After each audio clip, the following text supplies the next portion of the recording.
Minimum ഹാജരില്ല എന്ന പേരിൽ മലയാളി വിദ്യാർത്ഥികളുടേതടക്കം പരീക്ഷ തടഞ്ഞ് ജാമിയ മില്ലിയ സർവകലാശാല 75% ഹാജരില്ല എന്ന് പറഞ്ഞാണ് അഡ്മിറ്റ് കാർഡ് നൽകാതിരിക്കുന്നത്. ഇതോടെ വിന്റർ സെമസ്റ്റർ പരീക്ഷ എഴുതാൻ വിദ്യാർത്ഥികൾക്ക് സാധിക്കുന്നില്ല.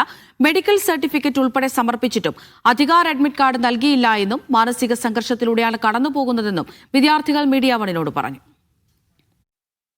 ഡൽഹിയിലെ പ്രധാനപ്പെട്ട ഒരു കേന്ദ്ര സർവകലാശാലയായിട്ടുള്ള ജാമിയ മില്ലിയ ഇസ്ലാമിയയിൽ വിന്റർ സെമസ്റ്റർ എക്സാമിനേഷനുമായി ബന്ധപ്പെട്ട് വിദ്യാർത്ഥികളുടെ അഡ്മിറ്റ് കാർഡ് തടഞ്ഞു വെക്കുന്ന ഒരു ആക്ടിവിറ്റി ഉണ്ടായിട്ടുള്ളത്.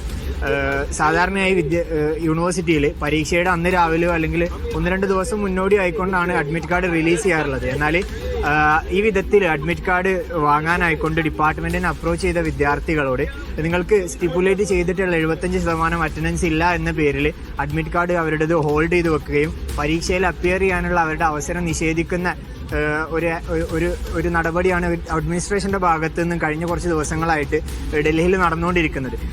ഇതിൽ പല വിദ്യാർത്ഥികളും വ്യക്തമായ മെഡിക്കൽ റീസൺ കൊണ്ട് ലീവ് എടുത്തതും അവരുടെ മെഡിക്കൽ സർട്ടിഫിക്കറ്റുകൾ ഹാജരാക്കിയിട്ട് പോലും അവർക്ക് അഡ്മിറ്റ് കാർഡ് റിലീസ് ചെയ്ത് കൊടുക്കാതെ അവരുടെ പല പരീക്ഷകളും മിസ്സായിക്കൊണ്ടിരിക്കുകയാണ്. ഇത് ഫൈനൽ ഇയർ വിദ്യാർത്ഥികളടക്കമുള്ളവരുടെ ഭാവിയും അവരുടെ കോഴ്സിന്റെ മുന്നോട്ടേക്കുള്ള പഠനവും ഒക്കെ പ്രതിസന്ധിയിലാക്കുന്ന ഒരു അവസ്ഥാവിശേഷത്തിലാണുള്ളത്. പല വിദ്യാർത്ഥികളും ഭയങ്കര മാനസികമായിക്കൊണ്ടുള്ള സമ്മർദ്ദത്തിലാണ് ഈ ഒരു സമയത്ത് കഴിഞ്ഞു പോയിക്കൊണ്ടിരിക്കുന്നത്.